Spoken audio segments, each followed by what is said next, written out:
Shalom and welcome to Jerusalem Studio. The Trump administration is yet to publish its national security doctrine, and there may be some changes relative to the two most recent documents from 2018 and 2012 respectively, where the focus was on China as the so-called pacing competitor and Russia as the acute one.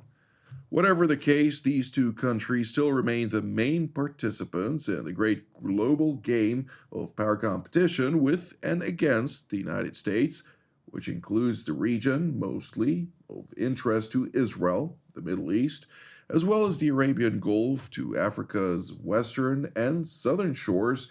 So, what is in store for this area as the powers challenge each other, sometimes colliding and sometimes coalescing?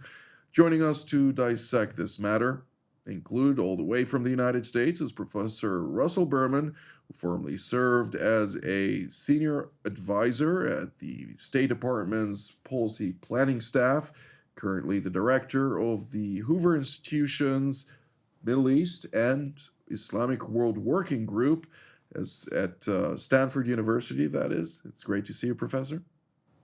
See you, Jonathan.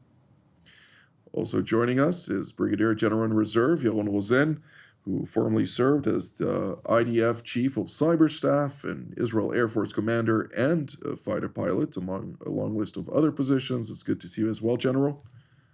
Good to see you, Jonathan.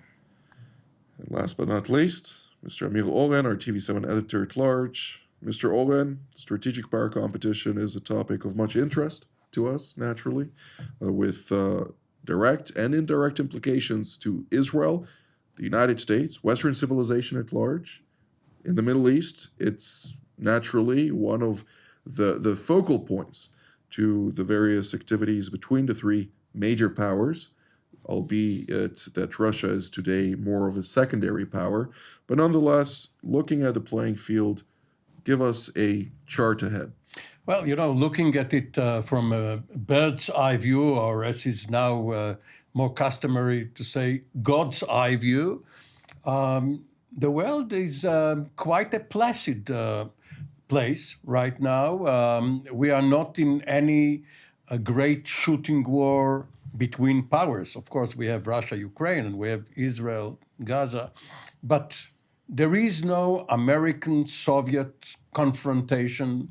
China is a major economic power, but not yet a military one globally, except in its own back and front yards, which they see as 1,000 miles away from their shores, but nevertheless, it's not global.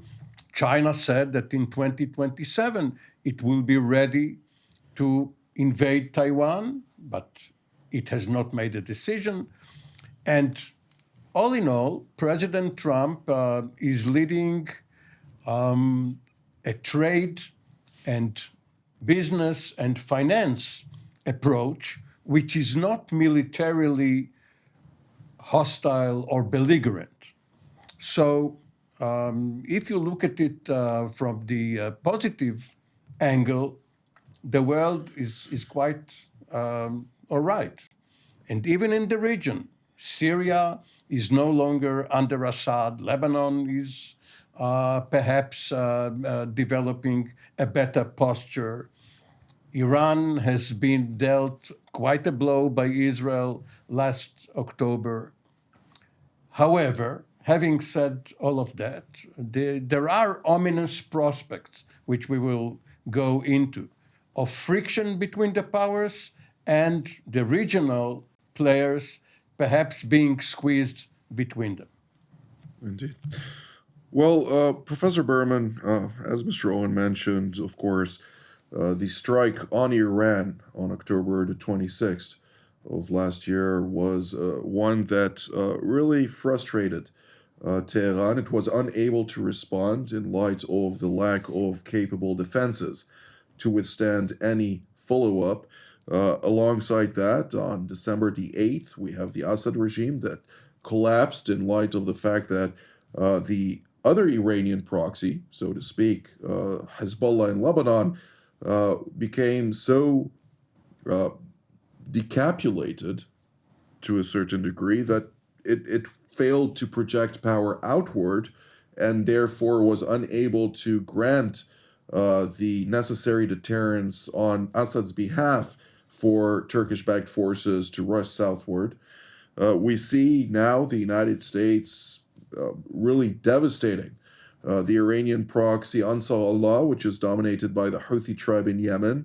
And we see the Iraqis failing to really, within context of Iran's sphere of influence, to produce a potent Hashd-e-Shabi, or popular mobilization forces, that can cause countries in the adjacent neighborhood to really tremble as they used to just a mere several months ago. Now, all of that is relevant since Iran is naturally a close strategic ally of both Russia and China in the Middle East. Does this have implications on a strategic power competition level, particularly also since the partners and allies of the United States along the United States proper under U.S. Central Command leadership have emerged with the upper hand? Well, the world is very different than it was 2 years ago.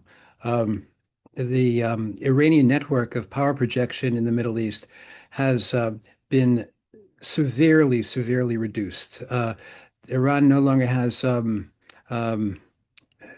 insurance policies that it can mobilize in case of an attack on its homeland. The Israeli attack has really reduced the air defense capacity in Iran, making Iran and its nuclear sites vulnerable for an attack which may still yet come. The Trump administration appears to be committed to pursuing a negotiated resolution of the nuclear file with Iran, but President Trump's patience is not infinite. This has, on the one hand, regional significance in terms of Israeli security and the balance of forces in the Middle East. Let us note that the Jolani regime in Syria seems to be on track, really, to continue the Assad regime's policy toward Israel that is not belligerent. We may even see a eventual recognition of Israel by Lebanon in the not too distant future. So things are changing very quickly. The United States is negotiating with Iran. Maybe that will succeed. I think the end game, both for the United States and for Iran, should not only be constraining Iran's path to nuclear weapons, but frankly, to bring Iran's foreign policy back to where it was before 1979, pull it away from Russia and China and bring it into the Western camp. Whether the mullahs are smart enough to do that, I don't know. I don't know, and I honestly doubt that to be the case. But nonetheless, General Rosen, when we're looking at another very important aspect of the region, China has been very active in trying to promote its both Belt and Road Initiative as well as its Port and Sea Initiative. And it seems like in recent years, following consecutive successes, America is right now gaining ground over China's aspirations to broaden its network of infrastructures. Yeah, I think again the biggest change here is President Trump's doctrine. It's no more the alliances offering alliances. It's offering of terms all over. Like in every direction you see, the Trump administration is setting terms, whether it's Ukraine or in the Middle East to Iran, and with the Houthis. This is what we want from you to do. And this is the timeline. There's the tariffs and the maximum pressure campaign against Iran. All leverages are used in every way from the Trump administration. So we're forcing choices. The United States is forcing choices now in every direction. And all the countries are sort of aligning with that. So you sort of, if you're now talking with the new language of the U.S. administration, if you're dealing with it and you're one of the files that the U.S. administration is dealing with, you have to make a choice. It's not like, yeah, let's just push this forward, et cetera, as was just mentioned. There's a timeline for everything in every direction we're seeing, and there are now weapons of leverage used. Trade, aid, military deterrence, everything is used by the administration to force the both allies and adversaries to act. And I think, again, if we look at the highest level, the global power competition, if you asked about, you mentioned China, US, and Russia, let's put these three under the global sort of, on the global level. I think that the United States is the biggest change. Russia is sort of eyes on the ball for them is sort of Ukraine. Let's see what we can get, the maximum that we can get with Trump's sort of what does the Trump administration want to do or not do in the priorities in Ukraine, and then the Chinese are sort of playing all over the way in the Middle East, all over the place in vis-a-vis what they want economically, the Chinese. But again, the setting of the stage right now and the change in every direction we're seeing has all started from the huge change, strategic reassertion through disruption of the United States Trump administration. That's the biggest thing we're seeing right now. One thing is baffling, and this is Trump's view of alliances. Of course, going back to the early Cold War, NATO then brought about the Warsaw Pact, but also under John Foster Dulles, we had this pactomania of CETO and CENTO in addition to NATO. This is long gone. Now, NATO is an asset, but Trump sees it as a burden, financial. Not necessarily.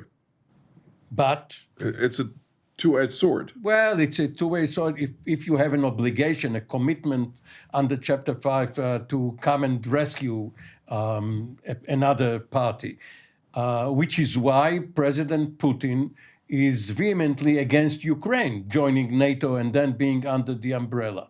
But the fact that President Trump does not view his allies and partners as an asset is helping the other parties in the competition. Professor Berman, I'd like to focus on the Middle East here specifically, since when we're looking now on the area of the strategic Strait of Bab el-Mandeb, and we're looking at the imperative for the global economic system, the way we know it today, to function properly, it is to maintain freedom of navigation in the high seas as a top priority, particularly to the United States as well as Western civilization at large. And when we look at this, I heard a couple of senior officials, both in the United States but also in Europe, highlighting that the efforts by the Houthis, an Iranian proxy, for all intents and purposes, in somewhat collaboration also, or at least coordination with the Chinese, to really scrutinize the evolution of the successes of thwarting freedom of navigation or the transit of goods for over a year and a half now, is a case study that China is currently focused on. And naturally, it may establish lessons learned and will truly study this case in order to identify the strengths and weaknesses of the United States in the event that it does decide to conduct itself in a more belligerent way in its closer vicinity. namely the South China Sea, the straits adjacent to Singapore, Taiwan, other areas of crucial concern to not only the United States, but its allies and partners around the world. The United States has been escalating its attacks on the Houthis. It's clearly committed to maintaining freedom of or trying to establish freedom of navigation in the region. It The discussion of Bab el-Mandeb and the Houthis, where the Houthis in Iran clearly want to have a stranglehold on commerce, does highlight the point that we're just touching on with regard to NATO, as became clear in that leaked signal chat.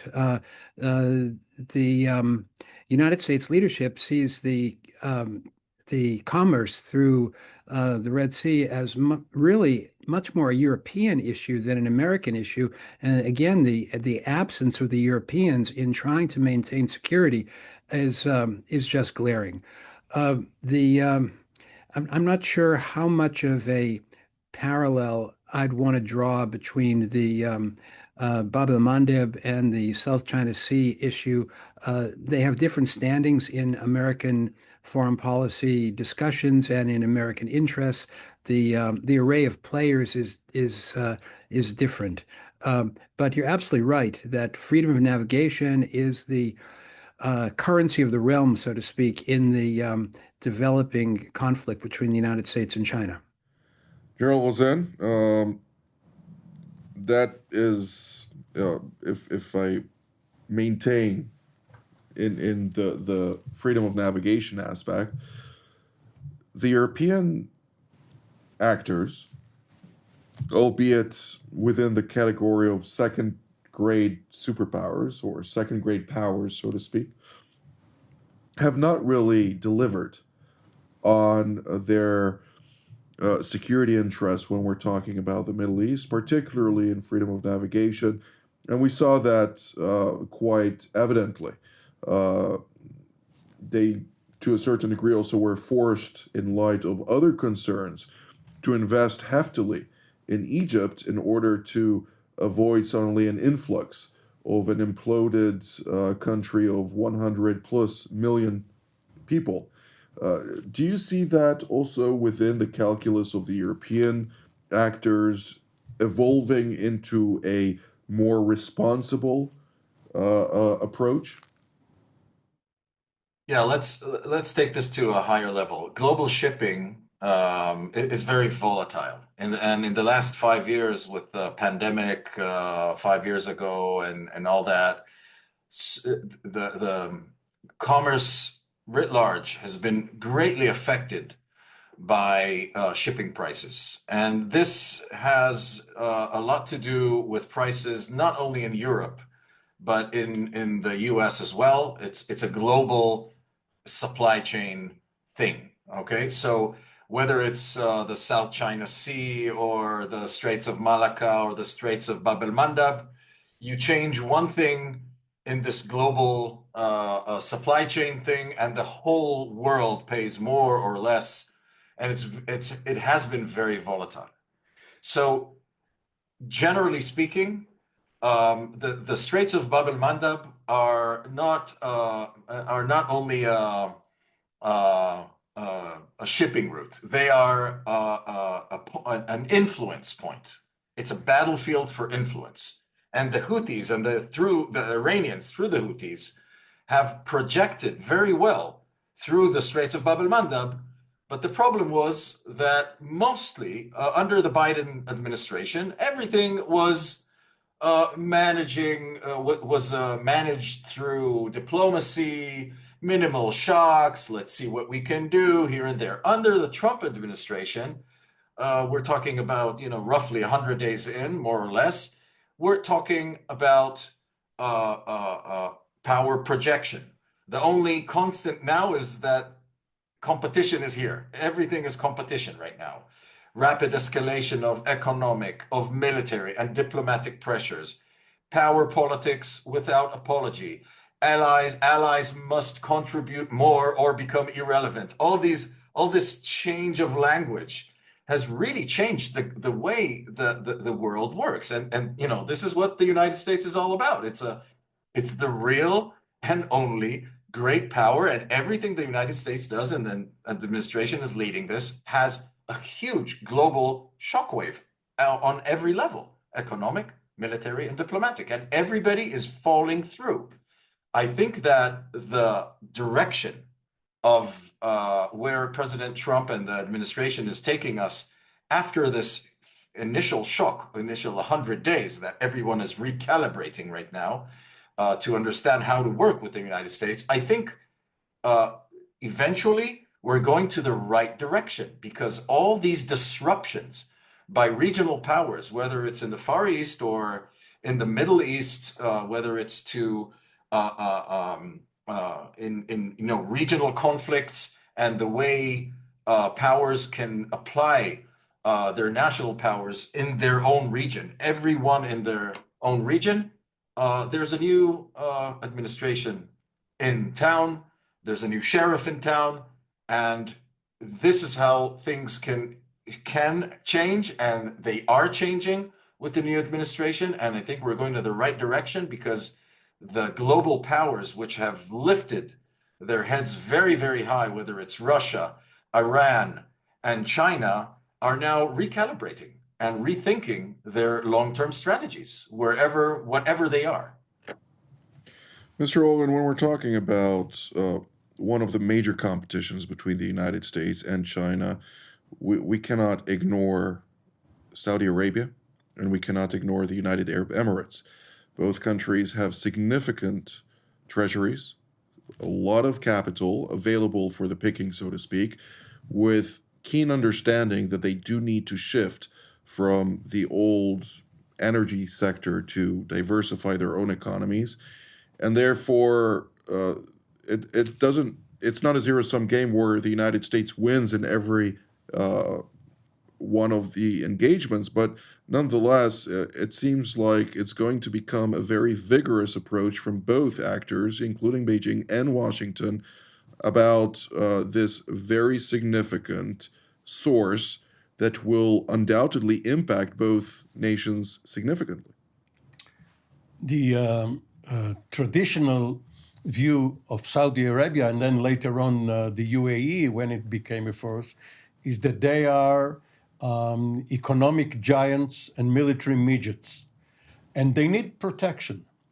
Going back to Desert Shield, even before the Desert Storm, the Americans, when Dick Cheney went to Saudi Arabia, he expected resistance to the idea that American troops will come to protect the kingdom. And later, hopefully, expel the Iraqis from Kuwait. And lo and behold, the Saudis wanted American protection even more than the Americans were at first willing to provide. And the point is that whoever protects the kingdom in Saudi Arabia or the Emirates will get a better treatment. The Chinese cannot protect, the Russians cannot protect, only the Americans can. But if the major theme of this administration is transactional, but only on the economic level and selling arms, it will not be enough. Because as long as Iran is a threat, the Saudis and the Emiratis and the lesser sheikdoms there expect American protection. They expect CENTCOM, the Fifth Fleet, the Air Force contingent in Al Udeid base in Qatar to come to their help. And of course, the missile defense array. So this should be made clear that the United States is not going anywhere. It is not pulling out of the region. Of course, during the time of Dick Cheney, that was a transformation from the local sheikdoms or the kingdoms, since ultimately appearances did matter. And until that point, there were different concerns. Of course, The Prince Banda, who was in Washington, was very close to the Bush administration and had very keen interest in ensuring the robust relationship between Washington and Riyadh, something that ultimately evolved into greener pastures for the Saudis. And there were a lot of concerns about Saddam Hussein's intentions, but we won't go into all of that. A closing sentence from each. Professor Berman, we'll start with you. It's time for all the players in the world to face the new reality of the Trump administration. I'm thinking particularly now of Europe, that is going to have to decide whether it's going to cultivate the transatlantic relationship or whether it's going to continue its historical trajectory of disarmament and deindustrialization. It's a critical moment for Europe, and this will have an impact on what can be possible in the Middle East. Absolutely. General Ozan?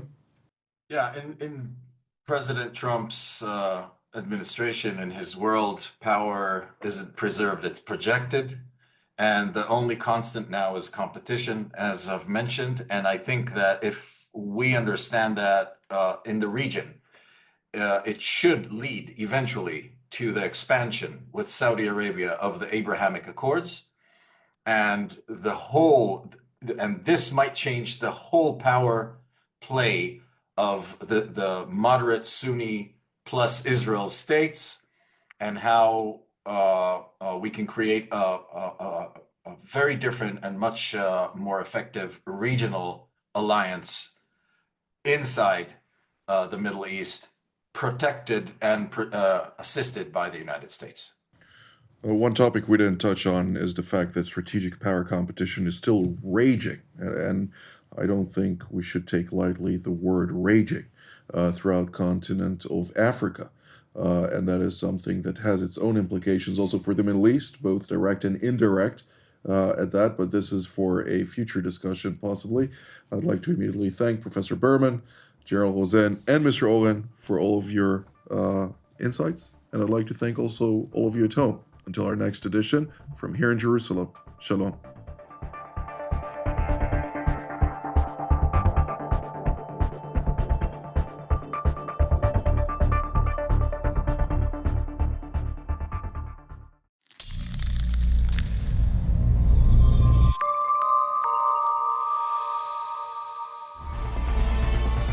Jerusalem Studio, now available on Spotify.